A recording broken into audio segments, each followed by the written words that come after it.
granulating machine. And this is his operation video. Let's see his water and air connection. You can see behind the machine, there have a connector for this machine. Also, there is two, so 10 totally. The black one, this one is for the general power for this machine, which connects with your air breaker. And then this one is the vacuum pump connector, which connects with your vacuum pump. Here is our air connector and the water connectors. We already make the marks for each connector. And this one is a protective gas inlet, which connects with your protective gas. And then this one is connected with your compressor air. These two connectors is connect with your chiller. Water outlet connect with the chiller water inlet. The water inlet connects with the chiller outlet. And these two is for chill the machine. And this one is the vacuum pipes, which connects with your vacuum pump for the vacuuming. And this one is for the chamber cooling. You can see the water circulation. This one is the water inlet, which connects with your chiller water outlet. And this one is the belt water inlet. When you take out one bunch of your material, this one will add extra water to the chamber. And this one is the water outlet for the chamber cooling, which connects with chiller inlet. Follow the video to install the crucible into the machine. Pay special attention to the quartz sleeve at the bottom. There is a hole designed for the thermocouple probe. Make sure this hole is aligned precisely with the corresponding hole on the crucible wall, so that the thermocouple can pass through smoothly. After alignment, proceed to install the remaining components in order. Open the casting chamber and install the thermocouple. When you install this probe, you just need to use a tool to screw these screws gently.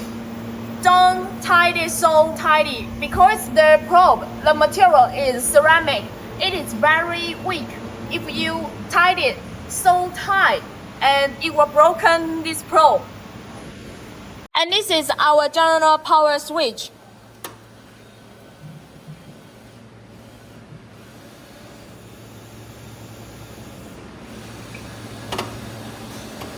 Here, this is our control panel. This one is for the casting body lifting. It means that when you turn to up, and this one, this chamber, this cooling chamber will go up like this. And if you turn to down, it will go down. In order to clean the chamber body, like this, to clean the chamber body and close it like this. And this one is our temperature control. Here is your setting temperature, and this is the real temperature of the machine. And you need to press here to adjust the temperature. And this one confirm.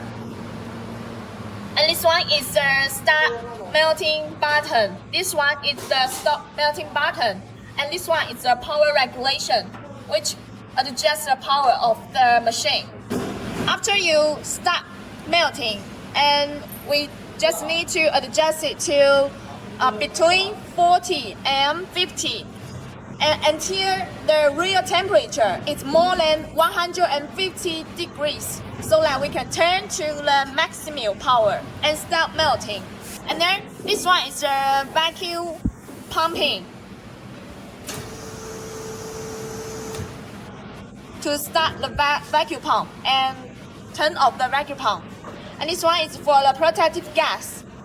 This one is for exhausting the extra air on the chamber. But normally we don't need to exhausting because when we add the protective gas, and the pressure of the chamber will become normal, so that we can take out the material directly. And this one is a vacuum pressure gauge. After we start vacuuming, and this value will turn to minus 0.1. That means that the vacuuming is finished, so that we can start melting. And this one is the protective gas flow meter, which we can control the protective gas pressure.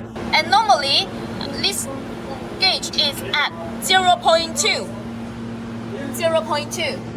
How about here? Turn on the protective gas and adjust it to 0.2. And this is the gas pressure meter, which control the air pressure for the chamber. And we can adjust it from here. Put it down and turn to right. It will increase and decrease it like this. And we can see if I adjust it to about 2 and press it, when I adjust here, it will just come a little. Adjust it to our normal pressure, like to 5. This is for controlling the air pressure for the chamber. Machine operation process. Before starting, raise the cooling chamber and securely lock the machine door. Failure to do so may cause air leakage, preventing proper vacuum generation. Place the material into the crucible. Step 1. Activate the vacuum system.